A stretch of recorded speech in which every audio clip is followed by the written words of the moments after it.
Hi everyone. Been lurking for the last 4 weeks but first time posting. Basically, my wife and I have been together for 6 years and married for the last 2. Last month while I was working away a weekend something didn't sit right with me about my wife and her behavior, so I checked up on her. She had told me she was off to see her friend for dinner, then out into town with her and her boyfriend to a party and then back to stay at her friend's house. Spoke to her once during the day but then couldn't reach her. I didn't hear from her till 12 the next day. She said her phone ran out of battery. She told me she had got drunk, got a taxi home, and her friend came and picked her up early the next morning for her car and things, and she came back home and went to bed. Like I say, the story didn't ring true, so I did some digging. We have CCTV at home due to a previous home invasion, and it shows her leaving one afternoon and not coming back till dinner the next day. No evidence of a taxi dropping her off and no evidence of the friend the next morning coming to collect her. She is also wearing the same clothes on both days. If she had come home, her clothes would have still been stuck at her friend's. Also, when I came home, she had washed the very short dress and everything she wore that night on its own and left it in the machine as she fell asleep and forgot about it.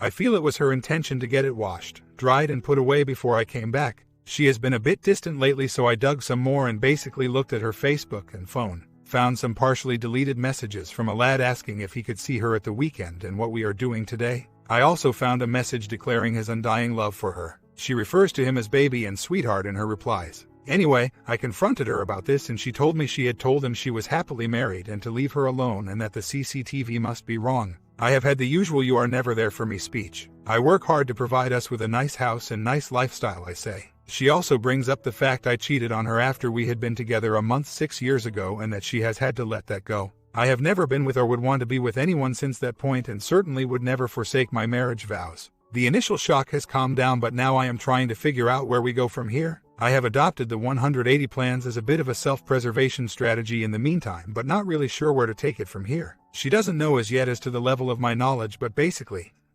I have texts going back years between the two of them. Always very pushy from his side and very attention-seeking from my wife, but I haven't seen anything sexual between them. Do I challenge her with the further evidence or continue on my 180? We don't have kids at present, so that's a blessing. Anything physical is always initiated by me and she is very much a passenger in the process. Have already ordered a VAR. Knew I shouldn't have confronted but got drunk and saw a load more messages between them. She was telling him she was out with friends for a drink to think things through when we were actually out together for a meal and drinks, then to my brother's house together. I would agree the OM is trying to persuade her to leave me, but she isn't so sure, but isn't rebuffing the attention either. The guy is a long-term friend that I have met once when we very first got together. We instantly took a dislike for each other, and now I know why, as he had clearly been trying to get in her pants long before myself and my wife met. In fact, he got pissed that very night we met after he left my wife's house and drove his car into a bridge. He ran home on a broken leg so the cops couldn't catch up with him. She has admitted to speaking to him behind my back and him telling her he loves her. She has told me she has not physically cheated, and it's because I am always watching the game when I'm at home or I'm working, so don't pay her enough attention, and he does. She had him as a woman's name in her phone and they weren't friends on Facebook but used the Messenger app as a means of contact. Yes, I did cheat. We had been dating on and off for 3 weeks, but we both had other people still in our lives, both being single. I knew that my wife was the one I wanted to be with and nobody else, so I chose to tell her about my infidelity and be honest. I could have kept it secret and my now wife would have never found out. I also deleted this woman from Facebook and purposely gave my wife her number in case I ever contacted her again. This was nearly 7 years ago now, and I am now a married man and feels that means something. I have supported my wife through very difficult times, including emotionally and financially when we first met, as she was living in her parents' converted garage and bailiffs at the door on a regular basis. She also had a long period of unemployment which I helped her through. I did this because I love her and wanted to look after her. That fear is always in me that it could happen again, so I work hard to make sure we have savings should the worst happen and I can provide for my wife like a good man should. This hard work is now being spun back in my face. We have had over 4 weeks holidays this year, including a cruise round the Med and trips to Florida, etc. I also make a concerted effort to ask what she would like to do and always try to say yes. The other guy is not married, seems to be an eternal singleton. He works in heavy construction and is always moving around the country on different jobs. Also forgot to mention I rung this guy and told him I knew what he was up to. He accused me of being crazy. I'm starting to worry that my confronting her has forced her hand. If she leaves, she will lose face with her family and friends. I've seen messages to them from my wife saying how I'm crazy and paranoid and can't cope when she has a night out and how I think she is having an affair. If she then shacks up with this guy, it shows her to be a liar. Also, I am very lucky to be financially very secure and can provide a good life for her. The difference between me and him is the fact that he is in shape and a builder type. I have a desk job and work long hours and have neglected my physical shape for some time. Something I have realized after the 180 and I have started running and working out. Setting myself to be able to run 5K by Jan and a 10K by April. I've already noticed this. I've had messages today like I need you to believe I haven't cheated on you. I've stayed strong and ignored. Off home for a run later. If she is in when I get back, she can come and find me after to discuss. My deal breaker will be if I don't get the truth direct from her. I have specific examples of when and where they have been talking. I feel like just asking her some stuff and seeing if she is open and honest. Comments. Tell her she spent the weekend with him and you have proof of her lying. Do not tell her how you know what you know under any circumstances. Tell her family she's cheating and who it's with and how long it's been going on. She needs to know you can and will love on. Stay strong. Begging and pleading does not help a marriage. Serve her D papers is one way. Tell her what you know in vague terms and tell her to come clean or it's over. Look, pictures don't lie, so how in the hell can your CCTV be wrong? Her telling you that it's wrong is just really stupid.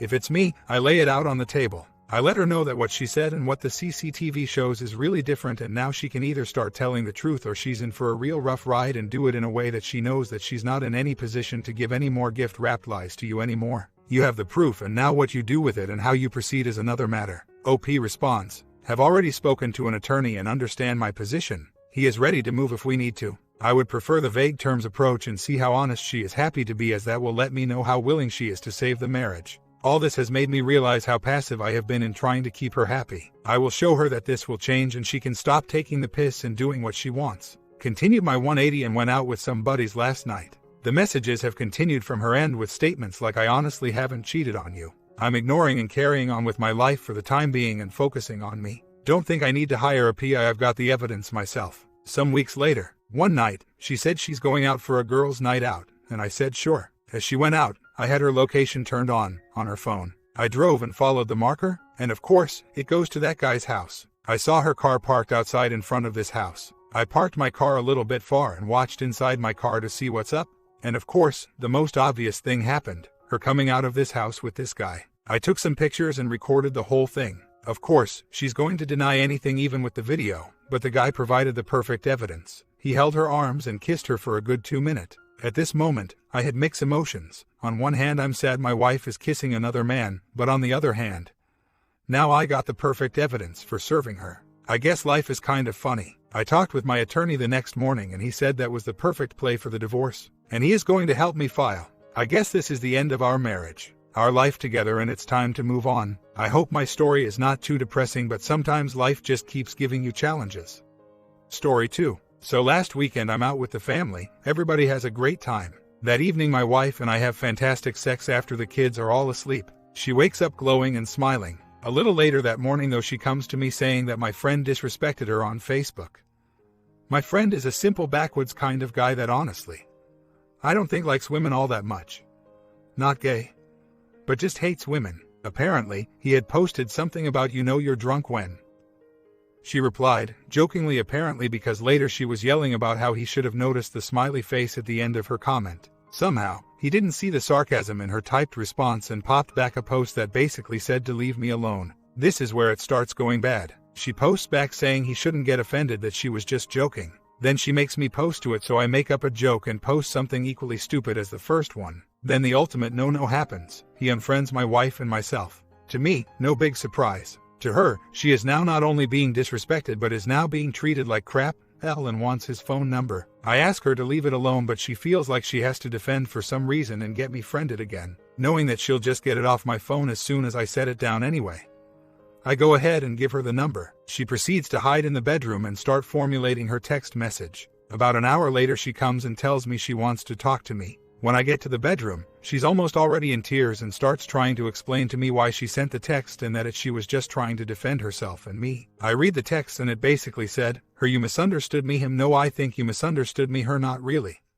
It's my fault and don't unfriend my husband if you are mad at me, him, I doesn't have a problem with your husband but you're giving me a headache, goodbye. I stand there staring at the phone trying to figure out what she's wanting me to be mad at. I found out pretty quick she wanted me to be upset that he unfriended us and then started treating her like crap, I guess with the headache comment. I start getting loud saying, why wouldn't you just drop it when I told you to? She gets loud too, saying, "Oh, it's okay then for him to talk to me like that." I get louder, screaming that she's basically following someone down the street picking at them, and when they finally turn around and snap at her, she jumps behind me and says, "Get him." I ended up leaving the house, mumbling "Goddamn Facebook" over and over on the way out. Later that day she asked me to come home so I could watch the 4-year-old while her and the other 2 older ones went to a movie. I had already texted my friend at this point saying I'd told her to stop bugging him about stuff and to friend me back. I wanted him to friend me back so I could get back to that thread and see what all was written again. While she was gone, she asked if I had talked to him, and out of instinct I said yes. And I told him to leave you alone. Unwittingly I just created a lie. There was no more talking that night. In the morning I left for work like I usually do. By the time I got there I had a nice email waiting for me saying that I was a liar, betrayer, and that I wasn't her husband anymore. She had gone into my phone that morning apparently and read the rest of the conversation between me and my friend. I thought, great, yes, I should be in trouble, but that's also a privacy issue.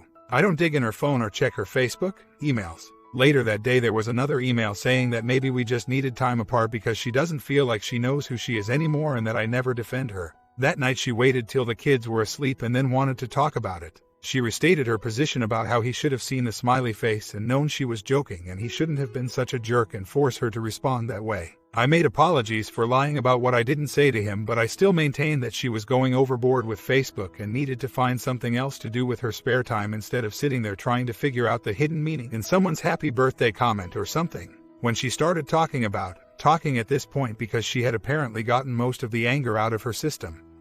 What I wanted to do as far as separating or divorce, I simply said I had no feeling either way. I was sitting there on the couch literally with no feelings in my heart. I started talking about some of the other times this has happened where she made a mountain out of a molehill and somehow it ended up caving in on her and it's my fault somehow. I went over all the stuff from the other cycles of want a divorce, want to work it out that we've had over 13 years of marriage. Then I said I'd just have to really think about what I wanted and left it at that. Next day she starts sending me links to personality disorders she thinks I might have. Now she's latched onto the idea that because I don't have any emotion about it that I must have some serious empathy issues caused by my childhood and that it's the cause of all our problems. I also found out she ended up texting the guy again and even says she has no regret about doing so because she was able to clear her chest and put it behind her. Now she's completely focused on wanting to work it out, but only if I can go get counseling for all my apparent childhood traumas.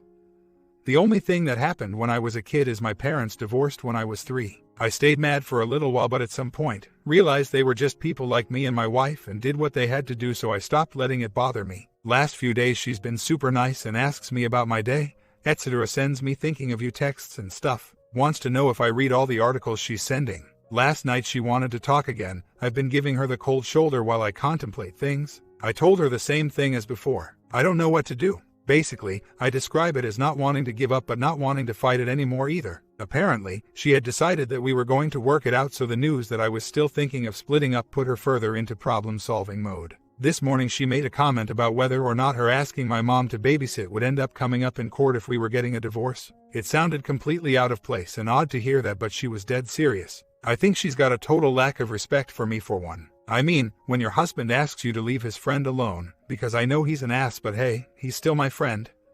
Why wouldn't you do it? And trust me, this isn't an isolated incident. It's a cycle that repeats about every 6 months or so with the whole divorce thing. I basically told her I'm not going to get upset anymore when she brings it up. That's why I was so cold about it the other night. She's constantly misunderstanding people's comments and has in the past flown off the handle and posted something about even our own relationship on Facebook for all her friends to see. Also, to add a few more details, I found out 2 days ago that after she contacted him again for the last time, she said it was so upsetting that she just had to delete the whole text and his contact info off her phone. Then she unfriended me on Facebook and set all her stuff to private. She still lists us as married, but the only reason to drop me, her husband, that I can think of is so that she can go discuss every little aspect of the events with her girlfriends or something. Historically, we've had issues with housework because she either doesn't work or only works part-time and has 4 days a week at home yet can't wash dishes, sweep or clean anything in general. Usually, the excuse is that the baby, 4-year-old, won't let her do anything and just acts clingy and she can't get any work done. My side of that story is that I get up every morning, take my 2 older kids with me in the car to school, which is an hour away from our house. Then I work all day in my office. Okay, so I'm not out digging ditches, but your brain gets fried after a day of dealing with people. Then pick the kids back up and take them to whatever after-school activities they might have. I'm my son's Cub Scout den leader. On the way home I usually get a call that she forgot to thaw out meat or buy something she needed to be able to cook, so we end up eating fast food a lot. 90% of the time I'm the one putting kids to bed while she's on the recliner poring over Facebook. 95% of the time I'm giving the boys their baths. When I'm home I'm usually changing all the diapers. The 4-year-old has a developmental delay and won't potty train yet. I could go on and on. She did try to apologize last night, saying that what she wrote in the emails was done without stopping to read what she had put down before sending it. Flying off the handle and sending texts, emails, posts is all too common though. I also want to make it clear that it's not just the Facebook thing. She will fill in people's responses to situations for them and then react to what she thinks they are going to say, if that makes sense. When she starts chewing her bottom lip and curling her hair around her fingers, I know those wheels are turning and something spectacular is about to come out of her mouth. She just doesn't have the sense to know when to drop something and forget about it. I'm not stupid or arrogant enough to think she'd forget something important like a lie, but getting that upset over a joke on Facebook is ridiculous. She zones out entirely too when in that thinking mode. I've walked into the room before to find her completely engrossed in someone's post while my son paints my computer monitor with magic markers not even 18 inches away from her. How do you get that engrossed in something to not even know what's happening around you? So, to follow up, the guy she picked a fight with on Facebook is the grandson of the lady that watches our 4-year-old in the afternoons. My wife tells me yesterday that she ran into him while he was there, but he never looked at her and acted like she wasn't there. On the way out she left some money on a table, and when she turned to make sure the babysitter saw it, she noticed he had been looking but turned away quickly. What's weird about it was that she said everything with an attitude like I showed him who's boss. She said stuff like, I just didn't realize how much I hate him until I saw him, but now I know that if you told me he was in a car accident and died or hurt really bad, I'd just be like, so what? Is that crazy or what? I'm still giving the cold shoulder and it's driving her nuts. She's throwing in, I love you, all over the place. She's going to her friend's house tonight to watch movies and spend the night. No doubt I'll be a big topic of discussion. I think now that she's over her perceived issues with my buddy and she's given a half-hearted apology for the letters she wrote me about divorce, she's now starting to actually worry that I might be seriously considering separating. Which incidentally, I am. I already work an hour away from home in another town. I bring the older 2 kids with me every day, so we all spend 2 hours a day in the car. Why not just rent a small apartment in that town so that I don't have the drive and the kids are getting home at 7 every night? A few months later, married 14 years this January. Now that I'm grown up at 35, I've realized I never really got married for the right reasons. Basically, married the first girl that would sleep with me. Felt obligated to stay and be nice for the kids' sake. Have 3 of them, by the way, all 10 and under. Been to counsel twice over the years because, even though she doesn't want to admit it, we aren't really compatible. I'm not the type to wantonly drag her through the mud to make myself feel better about it, but after 14 years with her I can definitely say she is never going to change who she is. And I guess that's part of my issue. Why would you ask someone to change who they are fundamentally just to salvage something you no longer want? I feel bad because we don't talk about it, and I even lie when she says she loves me and I tell her it back. The few times a month we actually have sex, I have to think about something else or make up a fantasy in my head because I'm not attracted to her, and it's difficult to keep it up long enough to finish. She seems pleasantly oblivious about the whole thing. So, I've started looking at apartments and I'm setting up a meeting with a divorce lawyer. I'm sure people out there will think I'm a piece of crap for not wanting to work it out. I just know there is someone out there better suited for what I want in a person now that I know for sure what I don't want. Because of our work and school situation with the kids, I'm going to ask for the older 2 to stay with me. I've worked out a custody schedule in my head that seems fair. I would like to point out for the jury, law, that neither of us have ever cheated, as far as I know. And I'm certainly not doing this because I have someone already lined up. My plan is to get everything straightened out first with moving out, then telling her, so I don't have to stay in the house while she goes through the I don't understand and I know I can change phase. I just don't want to see her begging, assuming she even would. For all I know, she may go, thank God. I didn't want to be the one to bring it up first. So, when can you leave? I don't want to be one of the guys that tries to rationalize what they are doing by pointing out all of their spouse's negatives. All I can tell you is I'm not attracted to her. I don't love her anymore, although I do care about her well-being. And we don't have anything in common other than our kids. Do I take some of the blame for not trying harder? Yes, I'm one of the nice guys that puts everyone else's feelings in front of my own, and it's created a monster, so to speak, that I no longer want to fight with. I'm not asking anyone to agree with my decision or even support it. Those of you out there that have been walked out on, even though I'm not approaching it that way, are bound to be offensive about this. But rather, this forum is supposed to be an open discussion about how we feel concerning these focused topics, and I'm just putting my thoughts to paper, so to speak. End of the month. Wife and I are separating. She is offering to split everything right down the middle. We will be in the same small town only a few minutes apart. She says that a 1-week split where you drop them off at school on Monday morning and the other parent picks them up that afternoon then keeps them until the next Monday morning is what she is wanting to do. She prefers this as well as I do to every other weekend concept or standard 1 weekend a month for dad kind of thing. We would rotate them 1 week at a time for the entire year. There is no 2 weeks in the summer kind of thing either. Holidays will be shared together. We offered for each of us to be able to sleep over Christmas Eve, for example, to be there in the morning for them. I understand when other people get involved, such as new boyfriends, girlfriends, that it might change somewhat, and I also understand that there needs to be a dad's house and mom's house type of boundary with the kids so they understand there are 2 separate family units once other people get involved. Also, she's not going after my money so far. She is only asking that I pay a little spousal support when the time is right until she is on her feet financially and can support herself. I know this sounds like the exact opposite of what you usually hear, but we are extremely committed to giving the kids the best possible chance of coming out of this with the least amount of impact. We live in Texas, by the way. It's my understanding that if you agree to as much as possible ahead of time and you can sit in front of a lawyer and nod your head that you completely understand what you are giving up or gaining respectively, that they will write it up and verify that you nodded your head so that the judge won't think you're completely crazy. Few months later, back in January, I told my wife I wanted a divorce and we have started in that direction. We still live together in the same house but sleep in different rooms. We take opposite weekends away to help transition a little into full-time parenting once she moves out and we start a visitation schedule.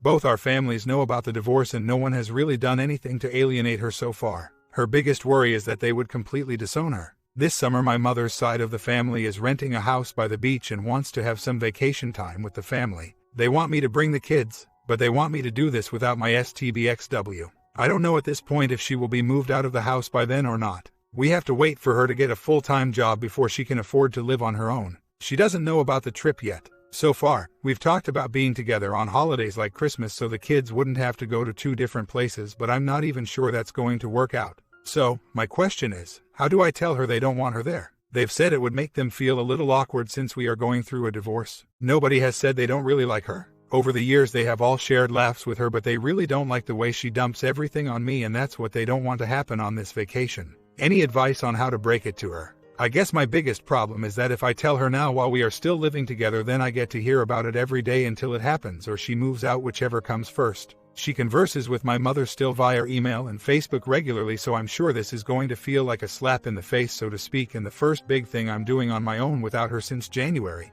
I'm just wondering more about how to deal with the fallout than actually breaking the news. We haven't filed yet. She doesn't want to rely on me for anything, like it's a pride issue or something. So, she wants to get a full-time job, which I completely agree with, because if I died tomorrow, she would immediately go on welfare and the house would foreclose because she doesn't make enough to even support herself. Plus, once she has a full-time job, I can get the child support figures in the paperwork correctly. I know I have a responsibility, even if we are splitting physical custody 50/50, to keep her in the same lifestyle she's grown into. I just don't want to get locked into such a high child support payment and then a month after it's final she gets a full-time job and have to go back to court to get it fixed. Plus, until she is out of the house it doesn't make sense to start anything because we're all living together. Nobody is going to pay child support to a spouse when they don't even leave the house. 2 more months later, asked for divorce back in January. Still living together as roommates basically, sleeping in separate rooms. We just talk about the kids. We are still friendly and don't have trouble watching TV in the same room or going to dinner with the kids or attending school functions together. We are in a small town and every lawyer here wants $15 to take care of our uncontested divorce.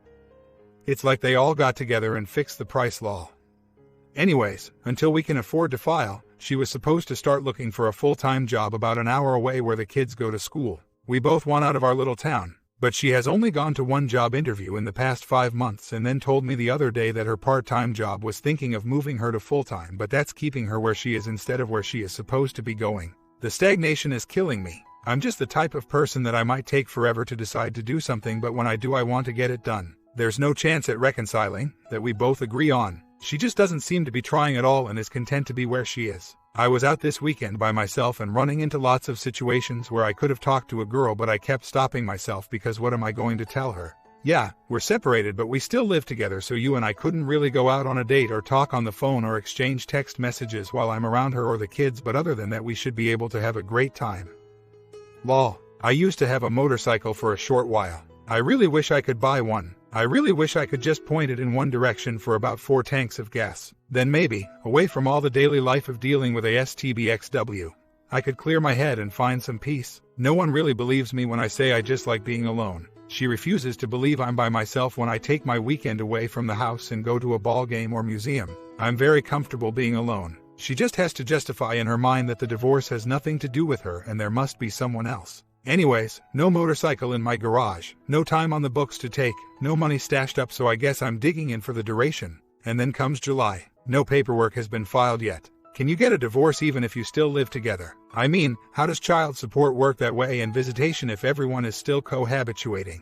Do you just wait until one of you can find the opportunity to move away and then file an amendment to the court orders? No dating, at least not on my end. I don't keep up with her much, but I don't get the feeling she is doing anything. She went into my room about 3 times over the past 2 months and I caved and chased me each time. Afterwards I remind her to stop feeling bad about it because it's just easier for guys to separate the physical from the emotional, and if you don't want to feel used then don't come in my room begging for sex. On that note, I'm one lonely little otter. It's hard to resist hitting up the dating sites. Obviously, there are women out there that couldn't care what your situation is like, but I wouldn't want someone like that anyways. I see nice-looking, approachable women in public, and the couple of times I go to bars with my brother or sister, I have no trouble breaking the ice and asking some stupid question to get their attention. But what do I say after that? Hey, you're really nice. I'd like to take you out sometime, but we can't go back to my place because it would make my wife and kids uncomfortable regardless of the fact I have my own room? Lol. Then again, maybe the one girl I ask is the one on the dating site that doesn't care. We are still sharing everything, including the checking account.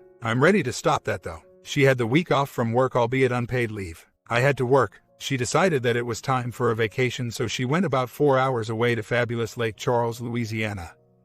No offense to any residents, but it hardly seemed like a family-friendly vacation destination the few times I was there gambling. So the 4th of July was spent alone. For whatever reason, it didn't bother me. I traveled over to my old college town to watch a movie and ate at a sports bar that is miraculously still there and has apparently done well. They had a pool out back also, which after eating lunch while watching bikini-clad soaking wet 20-somethings strut by through the bar I believe should be standard operating procedure for any sports bar. Man, that was an awesome lunch. Oh, and before I forget, she actually tried to convince me the trip should only be for the older two because the youngest is such a handful and you can't even just walk somewhere without him trying to walk off. I didn't just say no, I said hell no, and that it's not fair to dump him at the sitter just for her convenience sake. Geez, boo-hoo, what a baby. She hasn't made any efforts as far as I can tell to find full-time gainful employment. Conrad, I can already hear you saying, well, did you expect her to? Lol. No full-time job means no moving out yet. I really don't want to start the school year commuting again, and now with all 3 kids since the baby is going into pre-K, that's an hour drive, then 3 separate schools to drop them off at. So, I'm going to tell her either she gets serious about it or I find a place to rent on my own and I leave her with the house and she can see the kids on the weekends when she picks them up every Friday and drops them off every Monday morning. Sounds fair to me, being that I don't have any problem dealing with all 3 of them simultaneously. I also plan to get my own checking account and either force her to do the same or she can keep using the joint checking, but the only money going into that one will be just enough to cover the mortgage or anything else that's on auto draft, but only long enough to get the draft changed to the new account. I'll keep paying the bills, but her money will be used if she decides it's better to eat out than to cook and to buy her own gas for the minivan. I need to find out anyway how well I can manage living on my salary alone and what I can afford as far as child support goes when the time comes. I expect a tantrum when this discussion takes place. As an aside, is there such a thing as a divorce fog, just like an affair fog? You know what I mean? Every time I do something that inches towards separation, it jolts her to reality, and she gets mad and shows some emotion but settles back into the groove after a few days. Just an aside, as far as me personally, well, I feel like I'm doing the 180 out of protecting my own heart and mind naturally, or else I've absorbed it from reading so many times on here that I'm reacting subconsciously. I have a strong, rough exterior, although it's hidden behind this baby face, lol. And I'm adjusting my own attitude from I'll help anyone do anything to I'll only help people that want to help themselves. But inside there's a little lonely otter just begging to be hugged. I'm so used to covering for her excuses that even now when she gets on the phone and all out of breath starts in on why she can't possibly make it somewhere on time or have dinner ready or the baby did this or the wind was blowing the wrong way or the dog barked and it distracted me or whatever excuse, that I deal with it like a good 180 should do, but then the frustration and stress of even having to deal with her like that sets in, all delayed like when you get kicked in the you-know-where. 2 months later. Okay, I moved into the apartment. Things going pretty well so far, but it's only been the weekend and today's the first day of school. Wife stayed last night, slept in daughter's room, so she could take the boys to their school while I dropped off our daughter at hers. She wanted to walk the youngest in for the first day of kindergarten. After that we met up to exchange vehicles and off. She went back to house number 155 miles away. She will be picking up kids at school on Fridays and meeting me halfway Sunday nights to hand them back. It's hitting her pretty hard right now since she's officially in the house by herself.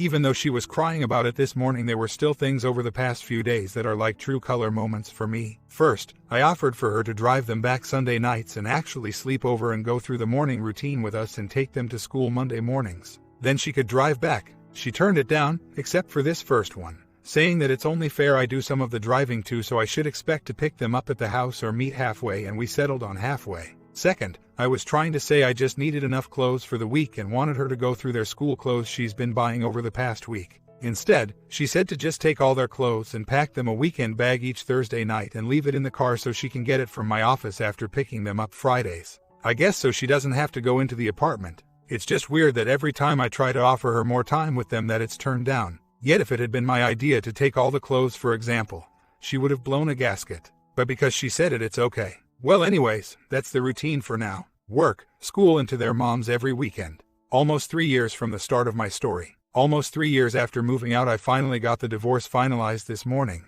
Everything went really fast in the courtroom because it was uncontested. Basically, say yes and not a few times and you're done. For those interested in the deal I got with the ex, 6-month split. I get Jan to June, she gets the other 6 months. When you don't have primary custody, you get standard visitation, 1, 3, 5 weekend, and Thursday nights after school until 8 p.m. to go to dinner or something.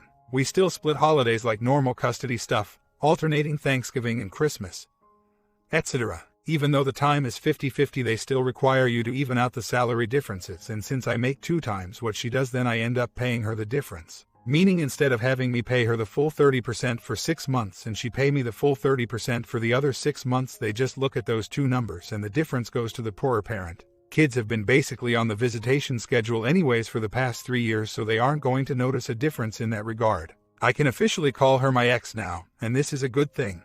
My comment: what you guys think of this divorce story? Sometimes people just grow apart. Also, what you think about that divorce story? Comment down below, sub and bell, and see you in the next love lesson.